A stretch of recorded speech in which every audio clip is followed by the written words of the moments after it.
양떼 커뮤니티라고 하는 청소년 공동체가 있습니다.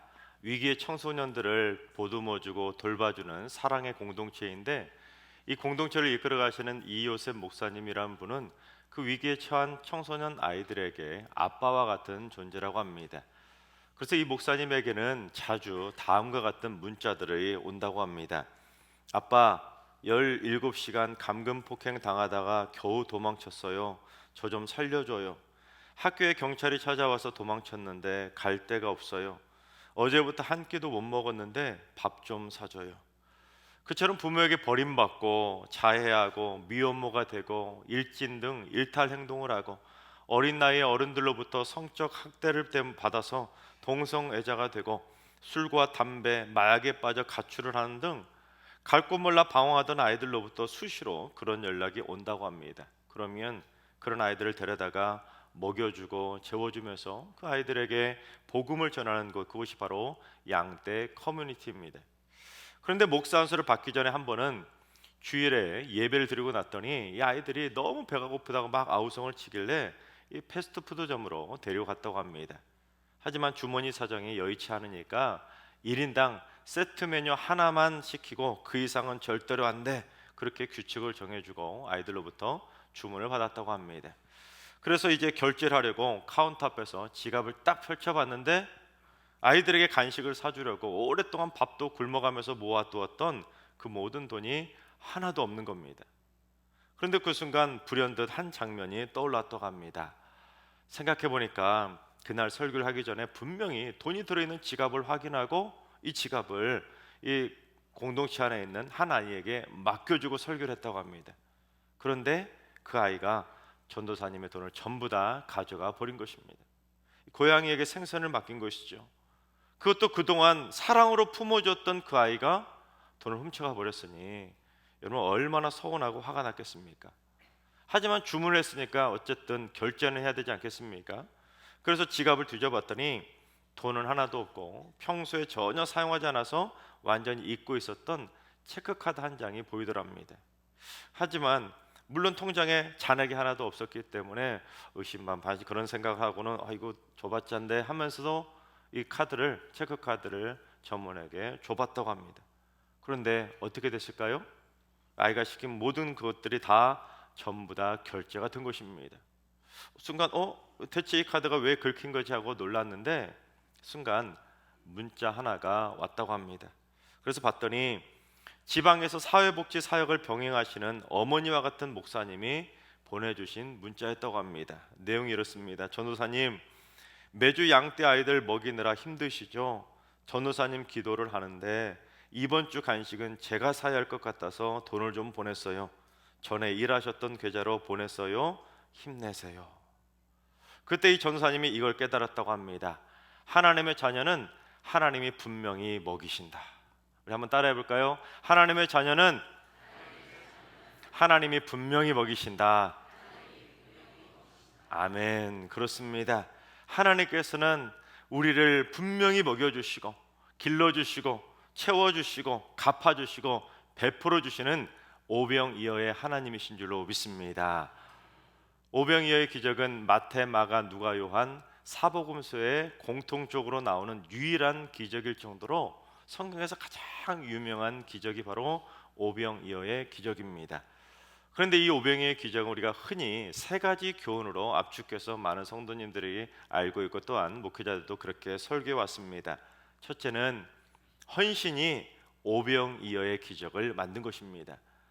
보리떡 5개와 물고기 2마리를 드린 이 한 아이의 작은 헌신이 오병이어라고 하는 놀라운 기적을 이루게 된 것입니다.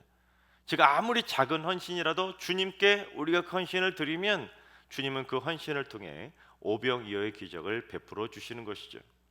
둘째, 순종이 오병이어의 기적을 만든 것입니다. 예수님은 보리떡 5개와 물고기 2마리밖에 없었음에도 불구하고 예수님께서 어떻게 하셨는지 본문 10절을 봉독해 보겠습니다. 예수께서 이르시되 이 사람들로 앉게 하라 하시니 그곳에 잔디가 많은지라 사람들이 앉으니 수가 5,000명쯤 되더라. 이 오병이어의 기적을 베풀 당시 그 시각이 어느 정도 되었냐면 날이 이미 저물었을 때입니다. 그러니 지금 날이 저물어서 배가 고프니까 다들 집에 가서 밥을 먹으려고 다 일어섰는데 예수님께서 제자들에게 이 사람들이 가도록 내버려 두지 말고 자리에 앉도록 시키라는 거예요.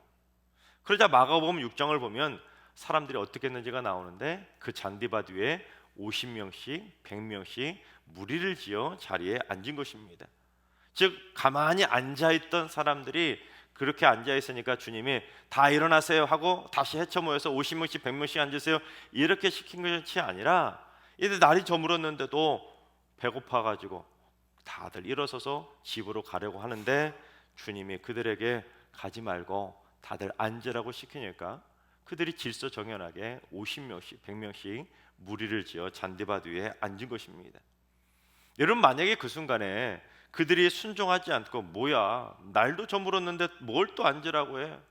배가 고픈데 밥도 줄 것도 아니면서 왜 앉으라 말아 해?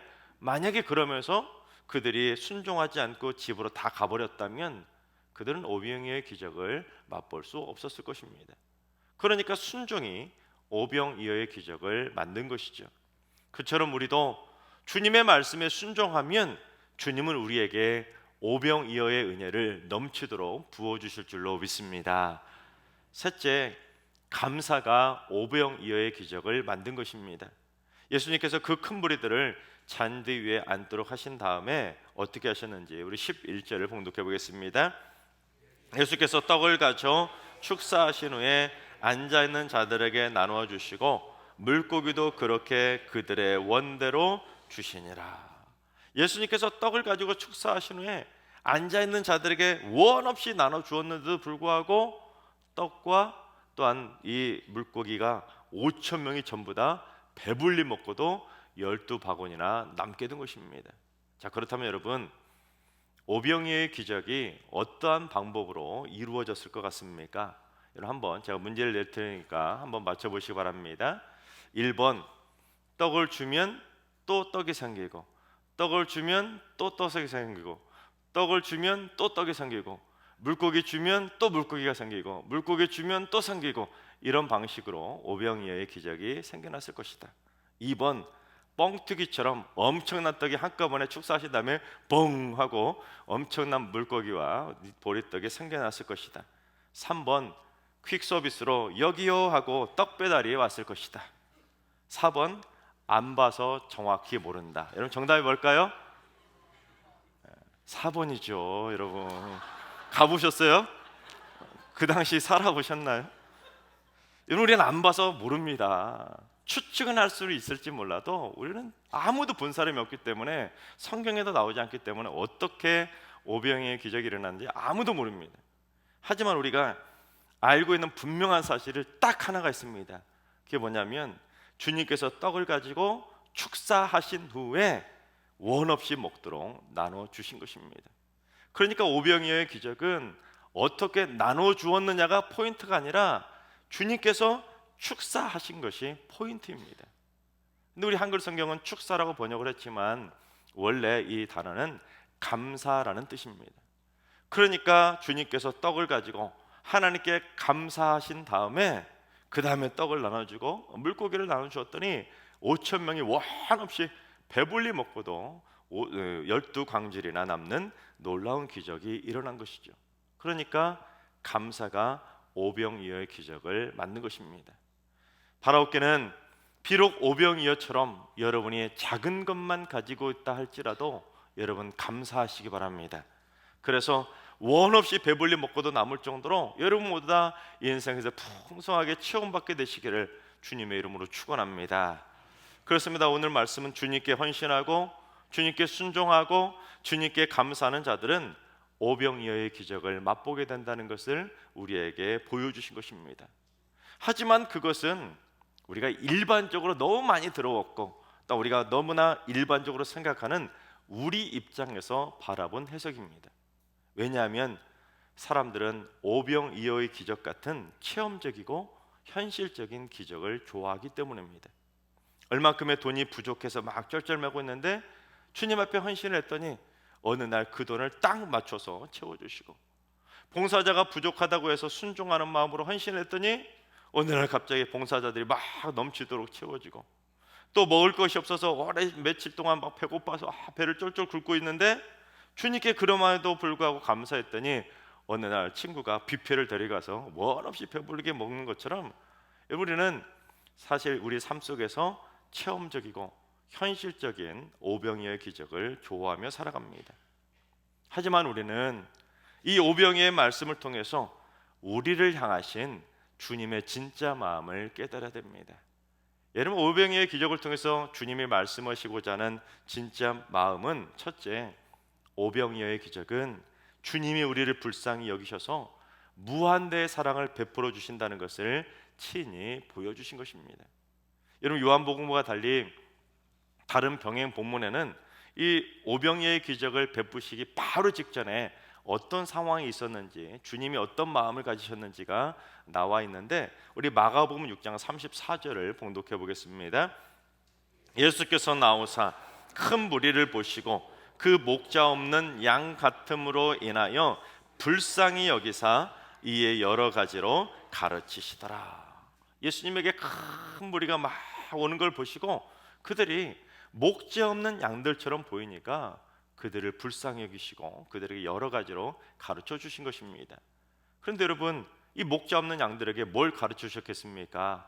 나는 너희들을 불쌍히 여기는, 너희들에게 무한대의 사랑을 베풀어주는 선한 목자라는 것을 가르쳐 주신 것이죠. 또 다른 병행 본문인 마태복음 14장 14절도 봉독해 보겠습니다. 예수께서 나오사 큰 무리를 보시고 불쌍히 여기사 그 중에 있는 병자를 고쳐 주시니라. 역시 예수님에게 몰려온 그 큰 무리를 보시고 불쌍히 여기사 그들 중에 있는 병자들을 다 고쳐 주신 것입니다. 이 병자들을 불쌍히 여기시고 고쳐 주시는 주님의 무한대 사랑이 그 가운데 일어나게 된 것이죠. 만약에 예수님이 그 병자들을 불쌍히 여기지 않으셨다면 거들떠나 보셨겠습니까? 그들을 불쌍히 여기셨기 때문에 그 주님을 찾아왔던 모든 병자들을 깨끗하게 고쳐주신 것입니다. 바라옵기는 우리 주님께서 우리 승리의 모든 병자들을 불쌍히 여겨주셔서 머리끝부터 발끝까지 우리의 모든 질병을 무한대의 사랑으로 깨끗하게 고쳐주시기를 주님의 이름으로 축원합니다.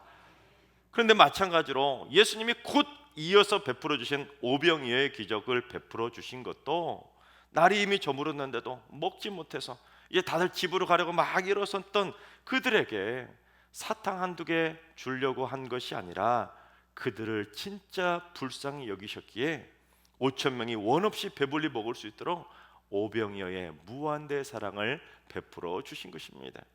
그들을 불쌍히 여기지 않으셨다면 집으로 가려고 다 일어선 그들을 그냥 가라고, 너희들은 가라, 우리들은 맛있는 거 먹으래, 그렇게 하시지 않으시고 그들을 붙잡으시고 그들에게 오병이어의 기적을 베풀어 주신 것입니다.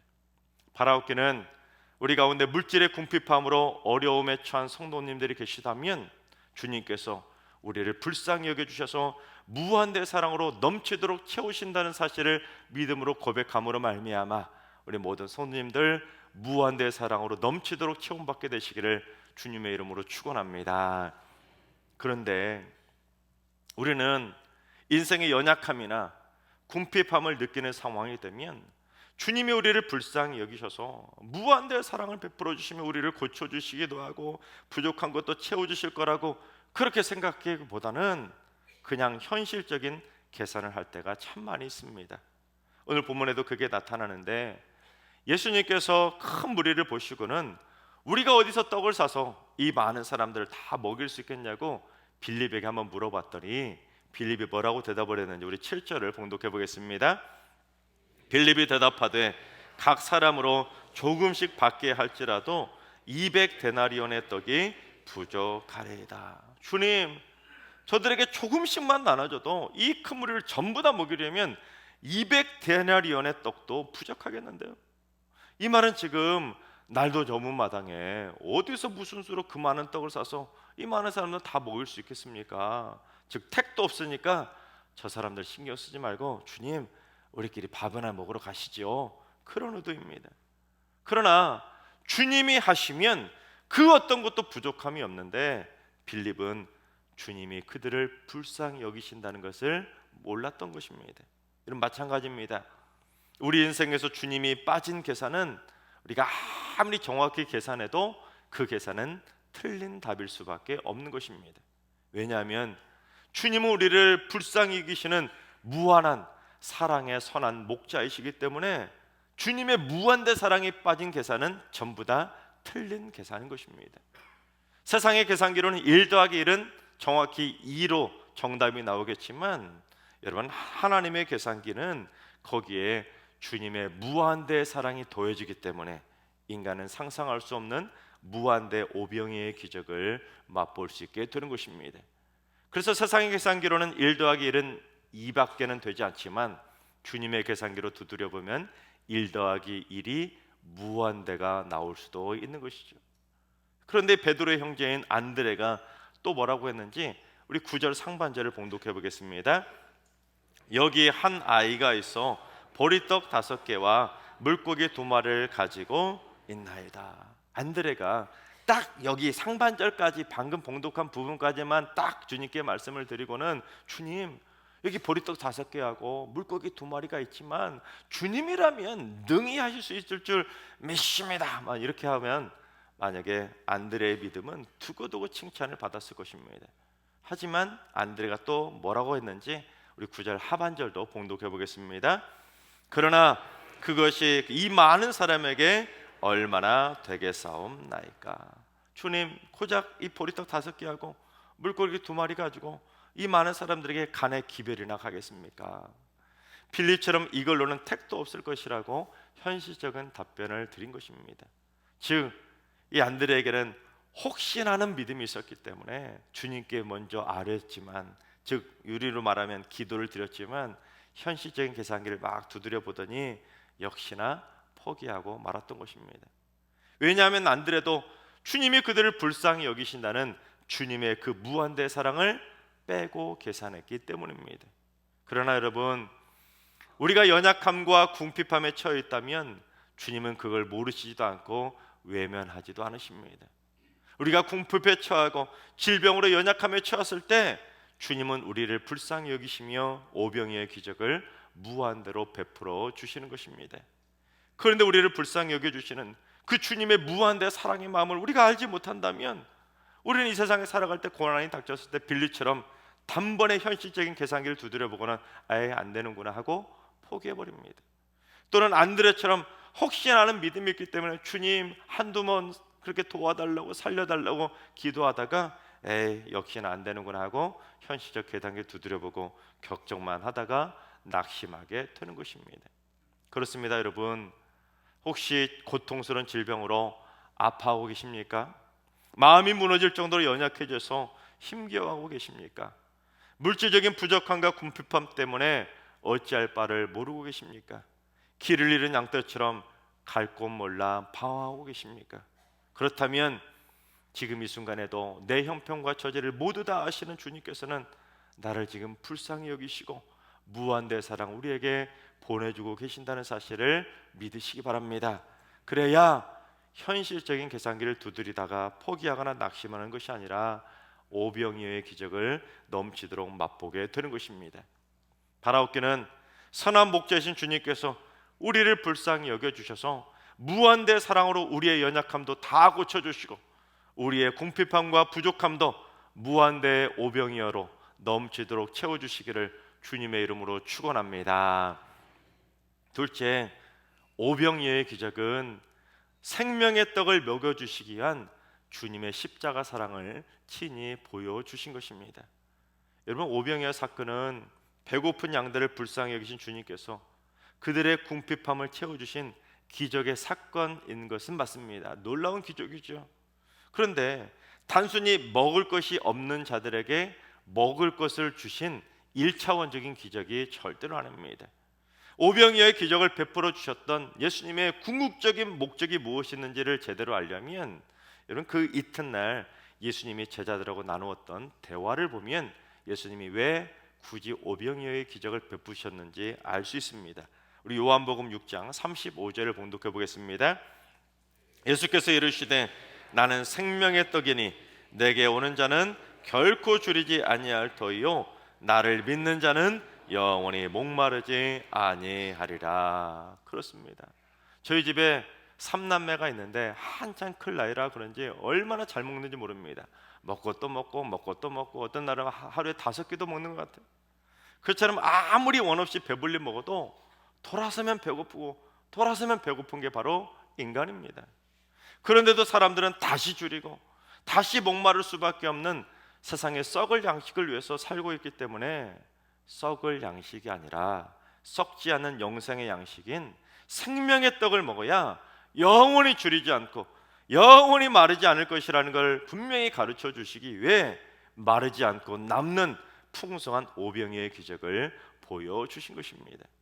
즉 이 땅에서 맛보는 오병이어의 기적은 돌아서면 또다시 줄이고 돌아서면 또다시 마르고 돌아서면 또다시 궁핍해지고 돌아서면 또다시 아플 수밖에 없지만 생명의 떡을 먹고 천국에 들어가면 영원토록 줄이지 않고 영원토록 마르지 않고 영원토록 아프지 않은 영생의 오병이어의 기적을 맛보게 될 줄로 믿습니다.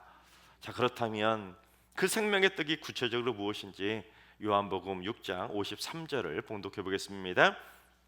예수께서 이르시되 내가 진실로 진실로 너희에게 이르노니 인자의 살을 먹지 아니하고 인자의 피를 마시지 아니하면 너희 속에 생명이 없느니라.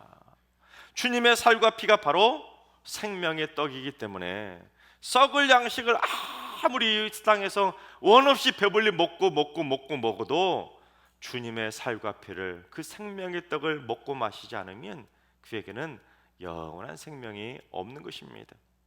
그런데 그 생명의 떡을 우리에게 주시려고 주님이 어떻게 하셨습니까? 십자가에서 죽기까지 그 모든 살점이 다 뜯기시고 물 한 방울까지 마지막 피 한 방울까지 다 쏟으신 것입니다.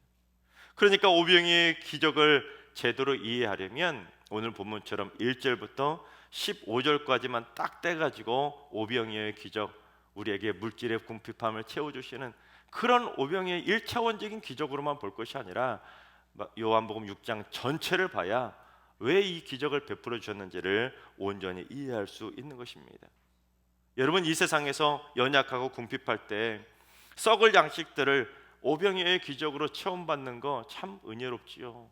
물질적으로 궁핍할 때, 육신이 연약할 때 체험받고 고침받는 은혜 참 좋은 은혜입니다. 하지만 비교할 수도 없는 더 큰 은혜는 천국의 시냇가에서 영원히 썩지 않을 생명의 떡을 먹고 마시는 것이 진정한 오병이어의 기적인 것입니다. 이 땅에서는 궁핍함도 없이 썩을 양식 원 없이 먹으면서 날마다 오병이어의 기적을 누리며 산들, 그가 정작 죽은 다음에 물 한 방울 마실 수 없는 지옥의 불구덩이 속에서 영원히 고통 속에 살아간다면 여러분, 이 얼마나 비참한 인생이겠습니까? 즉 썩을 양식으로 오병이어를 누리는 것보다 썩지 않을 생명의 떡으로 천국에서 오병이어를 누리는 것이 진정한 오병이어의 축복인 것입니다. 시골에서 오랫동안 참깨 농사를 짓다가 서울로 올라온 어느 중년 부부가 시중에서 판매되고 있는 참기름을 맛보고는 아무리 도시 사람들이라지만 이것도 참기름이라고 먹고 살다니 그러면서 통탄했다고 합니다. 그 부부가 보기에는 도시에서 판매되던 참기름들은 참기름에 낙화생 기름을 섞어서 팔거나 참깨 깻묵에 다른 기름을 넣고 한 번 더 짜서 섞어버리거나 저질의 수입깨를 섞어서 다시 볶아서 짜낸 가짜 참기름이었다고 합니다. 그래서 그 부부가 이러면 안 되겠다 싶어가지고 진짜 토종 참깨로 참기름을 짜서 시중에 판매되던 가짜 참기름하고 같은 가격으로 팔기를 시작했다고 합니다. 이익이 나지 않아도 그렇게 정성스럽게 진짜 참기름을 짜내서 팔면 신용이 생겨서 결국 손님이 많아질 거라고 생각한 것입니다. 하지만 여러분, 어떻게 된지 아십니까? 단 몇 달 후에 문을 닫고 말았다고 합니다. 왜냐하면 그 집 참기름이 맛이 이상하다고 소문이 났기 때문입니다. 너무나 오랫동안 가짜 참기름을 먹고 살다 보니까 사람들이 진짜 참기름 맛을 잃어버렸기 때문입니다. 그래서 진짜를 가짜로 취급하게 된 것이죠. 마찬가지입니다. 우리를 위해 살을 다 찢기시고 피를 다 끝까지 흘려가면서 주신 생명의 떡이 바로 영원히 썩지 않을 진짜 오병이어인데 사람들은 점점 썩을 양식과 같은 가짜 오병이어의 입맛이 길들여지고 있습니다. 그저 이 땅에서 사는 동안 온갖 부귀영화가 오병이어의 기적처럼 넘치도록 채워지기만을 바라고 그저 원 없이 먹고 원 없이 사고 원 없이 놀고 원 없이 풍요롭게 사는 것, 그것이 최고의 복이라고 생각합니다. 그런 축복 설교만 듣고 살다 보니 값싼 오병이어에 길들여져 결국에는 십자가 진짜 복음을 무시하게 되는 것입니다. 그러나 이 세상에서 아무리 원 없이 오병이어의 기적을 누리며 산다 한들 십자가에서 찢기시고 흘리시며 주신 생명의 떡을 먹지 못한다면 그는 천국에서만 맛볼 수 있는 영원한 진짜 오병이어를 절대로 맛볼 수가 없는 것입니다.